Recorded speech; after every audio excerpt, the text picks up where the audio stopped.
என்னை பார் யோகம் வரும். அது என்னவா இருக்கும்? அது வேற ஒன்றும் இல்லை, கண்ணாடி தான். கண்ணாடி ஒன்று போதும், நம்ம லைஃப்க்கு தேவையானதை ரொம்ப ஈஸியாக கொண்டு வரலாம். சரி, நான் ஒரு கொஸ்டின் கேட்குறேன். என்னைக்காவது கண்ணாடி முன்னாடி நின்று பேசியிருக்கீங்களா? படபடன்னு போவோம், தலை சுவோம், பவுடர் போடுவோம், பொட்டு வைப்போம், நம்ம ட்ரெஸ் எப்படி இருக்குன்னு பார்ப்போம், அவ்வளோதான். அதோட நமக்கும் கண்ணாடிக்குமான உறவு முடிஞ்சு போச்சு.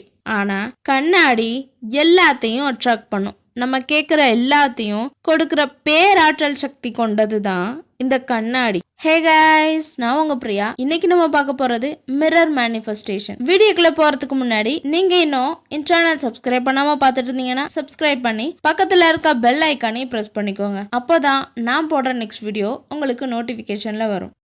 நம்ம எல்லாருக்குமே தெரியும், கண்ணாடி முன்னாடி ஒன்று காட்டணும் அப்படின்னா அதை அப்படியே ரிஃப்ளெக்ட் பண்ணி காட்டும்னு. நம்ம சிரிச்சா சிரிச்ச மாதிரி காட்டும், நம்ம அழுதா அழுத மாதிரி காட்டும். அண்ட் இன்னொன்று, கண்ணாடிக்கு நெகட்டிவிட்டியை ரிமூவ் பண்ணி பாசிட்டிவிட்டியை அப்சர்வ் பண்ணுற சக்தி அதிகம். கண்ணாடிக்கும் தண்ணிக்கும் தான் இந்த சக்தி ரொம்ப ரொம்ப அதிகம். அதனால தான் கண்ணாடியும் தண்ணியும் ஈர்ப்பு சக்தி அதிகம் கொண்டதுன்னு சொல்லுவாங்க.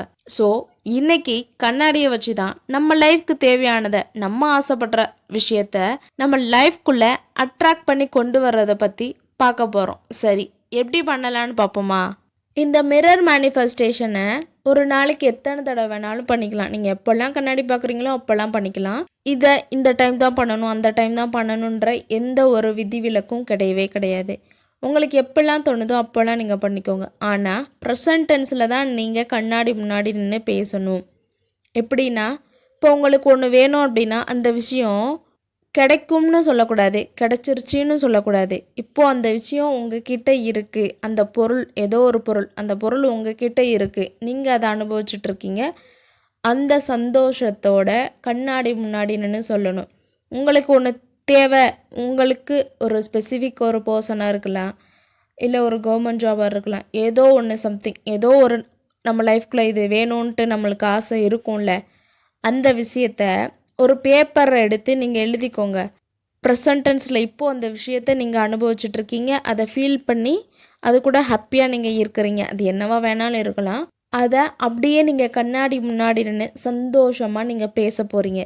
லா ஆஃப் அட்ராக்ஷன் படி நம்ம என்ன ஒரு மேனிஃபெஸ்ட் பண்ணாலும் சரி, எந்த மெத்தட்ஸ் எந்த டெக்னிக் யூஸ் பண்ணாலும் சரி, ப்ரெசன்ட் டென்ஸில் இப்போ அந்த விஷயம் இருக்குன்ற ஃபீலை, சந்தோஷமான உணர்வை கொடுக்கும்போது தான் பிரபஞ்சம் அதை நம்மளோட லைஃப்குள்ளே அந்த விஷயத்தை கொண்டு வந்து கொடுப்பாங்க.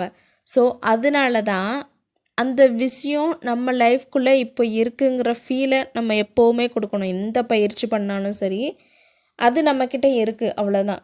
இப்போது எக்ஸாம்பிளுக்கு நீங்கள் ஒரு போலீஸ் ஆஃபீஸர் ஆகணும்னு வச்சுக்கலாம். கண்ணாடி முன்னாடி போய் நிற்கிறீங்க. நின்னதும் உங்களோட உருவம் தெரியும்ல, அந்த உருவம் தான் ஒரு போலீஸ் ஆஃபீஸராக இருக்கிற ஒரு உருவம்னு இமேஜின் பண்ணிக்கோங்க. இப்போ நீங்கள் பேச போகிறீங்க, அதை பார்த்து நீங்கள் பேச போகிறீங்க. இன்றைக்கி நான் நினச்ச மாதிரி ஒரு சூப்பரான போலீஸ் ஆஃபீஸராக ஆகிட்டேன். நான் இன்றைக்கி இந்த யூனிஃபார்ம் போட்டு ஸ்மக்கெத்தாக செம்மையாக கிளம்பியிருக்கேன். என்னை பார்க்கும்போது எனக்கே ரொம்ப ஆசையாக இருக்குது. இந்த யூனிஃபார்ம் எனக்கு ரொம்ப சூப்பராக ஃபிட்டாக இருக்குது.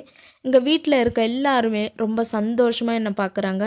என்னை விஷ் பண்ணி, என்னை ஆசீர்வாதம் பண்ணி, என்னை ஃபர்ஸ்ட் டே என்னோடய ஸ்டேஷனுக்கு என்னை அனுப்பி வைக்கிறாங்க. ஸ்டேஷன் போனதும் வாசல்லையே என்னை வரவேற்கிறதுக்கு மாலை பொக்கேலாம் வச்சு எல்லாரும் வெயிட் பண்ணிகிட்டு இருக்காங்க. நான் போனதும் என் கழுத்தில் அந்த மாலையை போட்டு எனக்கு அந்த பொக்கே ஃப்ளவர்ஸ் எல்லாம் கொடுத்து ரொம்ப சூப்பராக, ரொம்ப கிராண்டாக என்னை வரவேற்கிறாங்க. ரொம்ப ரொம்ப சந்தோஷமாக இருக்குது. இந்த மொமெண்ட் என் லைஃப்பில் ரொம்ப ரொம்ப பெரிய மொமெண்ட். எனக்கு ரொம்ப ஹாப்பியாக இருக்குது. ஸ்டேஷன் போனதும் எல்லாருக்கும் நான் சாக்லேட் கொடுக்குறேன். என்னோடய டியூட்டியை நான் ரொம்ப ப்ராப்பராக பண்ணுறேன், ரொம்ப நேர்மையாக இருக்கேன். மக்கள் எல்லாருக்கும் என்னோடய சேவையை நான் சிறப்பாக பண்ணிகிட்ருக்கேன். இந்த வேலை எனக்கு அவ்வளோ சந்தோஷத்தை கொடுக்குது. நான் காவல்துறையாக இருந்து மற்றவங்கள காவல் காக்கிற இந்த விஷயம் எனக்கு அவ்வளோ சந்தோஷத்தை கொடுக்குது அப்படின்னு நீங்கள் கண்ணாடியை பார்த்து இந்த விஷயம் கிடச்சிருச்சு அவ்வளோதான், அப்படி இருந்தால் எப்படி இருக்கும் அதை நீங்கள் அப்படியே சொல்லுங்கள். நான் இப்போ எப்படி சொன்னேன், இதே மாதிரி என்ன விஷயமா இருந்தாலும் சரி, ஒரு ஸ்பெசிஃபிக்காக ஒரு பர்சனை அட்ராக்ட் பண்ணுன்றதா இருக்கலாம், இல்லை வேறு ஏதாவது ஒரு கவர்மெண்ட் ஜாபாக இருக்கலாம், ப்ரைவேட் ஜாபாக இருக்கலாம், பர்டிகுலராக இந்த ஜாப்க்கு தான் போகணும் அப்படி ஒரு அந்த ஜாப்க்கு நான் போனால் எப்படி இருப்பேன், அந்த இன்டர்வியூவில் செலக்ட் பண்ணி அந்த ஜாப்க்கு ஃபர்ஸ்ட் டே போனால் நான் எப்படி இருப்பேன், எப்படி ஒர்க் பண்ணுவேன், அவங்களோட ஒர்க் பண்ணுற கொலீக்ஸ் எப்படி இருப்பாங்க, இது முதல் கொண்டு ரொம்ப ஹாப்பியாக உங்களோட ஃபீலிங்கை எக்ஸ்ப்ரெஸ் பண்ணுங்கள் அந்த கண்ணாடி முன்னாடி. நமக்கு தேவை என்ன அப்படின்னா, கரெக்டான ஃபீலிங்கை நம்ம கொடுக்கணும். கரெக்டான ஃபீலிங்கை கொடுத்துட்டோம் அப்படின்னா கண்டிப்பாக அந்த விஷயம் நமக்கு அது அட்ராக்ட் ஆகி வந்துடும். அவ்வளோதான். நம்ம கொடுக்குற ஃபீல் கரெக்டாக, நம்ம பண்ணுற விஷயம் கரெக்டாங்கிறது தான் இங்கே முக்கியமே. ஓகே, நான் மேனிஃபெஸ்டேஷன்லாம் பண்ணலப்பா, ஆனால் இந்த கண்ணாடியை வச்சு என்னென்னா சேஞ்ச் பண்ணிக்க முடியுமா, எனக்குள்ள நிறைய மாற்றம் ஏற்படணும், நானே நிறைய சேஞ்ச் ஆகணும்னு நினைக்கிறவங்க இதை பண்ணுங்க. உங்கள் எல்லாருக்கும் போன தெரியுமா? தெரியல அப்படின்னா கீழே டிஸ்கிரிப்ஷனில் லிங்க் தரேன், செக் பண்ணி பாருங்கள். அண்ட் கார்ட்லேயும் பின் பண்ணுறேன். அதில் ஒரு 4 வேர்டு இருக்கும். அந்த வேர்டு அது என்ன அப்படின்னா, I'm sorry, please forgive me, thank you, I love you. இந்த 4 வார்த்தையும் நீங்கள் எப்போல்லாம் கண்ணாடி பார்க்குறீங்களோ அப்போல்லாம் கண்ணாடியை பார்த்து சிரிச்சிட்டே சந்தோஷமாக கண்ணாடியில் தெரிகிற உங்களோட உருவத்தை பார்த்து நீங்கள் எப்போல்லாம் கண்ணாடி பார்க்குறீங்களோ அப்போல்லாம் சொல்லுங்கள். இதை 1 மந்த் நீங்கள் ஃபாலோ பண்ணுங்கள். நிறைய சேஞ்சஸ் உங்களுக்குள்ளேயே ஏற்படும். அப்புறம் இதில் என்னோட டிப்ஸ் என்ன அப்படின்னா, கண்ணாடி முன்னாடி எப்போவுமே அழுதுட்டு நிற்கக்கூடாது. கண்ணாடி முன்னாடி யாரையோ திட்டுற மாதிரி நீங்கள் பேசக்கூடாது, சோகமாக நிற்கக்கூடாது. நான் முன்னாடியே சொன்ன மாதிரி கண்ணாடி முன்னாடி நம்ம என்ன காட்டினாலும் அதை அப்படியே ரிஃப்ளெக்ட் பண்ணும்ல. ஸோ நீங்கள் இந்த மாதிரிலாம் பண்ணீங்க அப்படின்னா இது எல்லாமே உங்கள் லைஃப்பில் அதிகமாக நடக்க ஆரம்பிக்கும். ஸோ கண்ணாடி முன்னாடி அழக்கூடாது. நான் சொன்ன மாதிரி என்னமே பண்ணக்கூடாது. கண்ணாடி முன்னாடி சிரித்த மாதிரி ஸ்மைலி ஃபேஸோட மட்டும்தான் கண்ணாடி முன்னாடி நீங்கள் நிற்கணும். ஓகேவா? 2வது, நீங்கள் என்ன மேனிஃபெஸ்ட் பண்ணாலும் சரி, என்ன மெத்தட் ஃபாலோ பண்ணுறதா இருந்தாலும் சரி, ஃபீல் வருதா, ஃபீல் வந்தால் நீங்கள் பண்ணுற விஷயம் கரெக்ட், ஃபீலோட பண்ணணும். 2வது.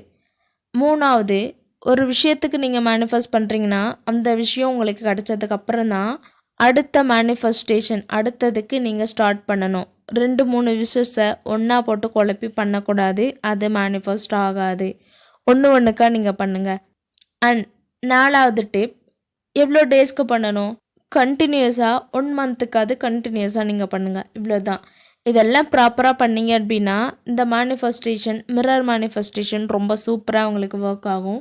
இது மாதிரி ஒரு சூப்பரான வீடியோவோட மறுபடியும் வந்து பார்க்குறேன். Until then, bye-bye from Priya.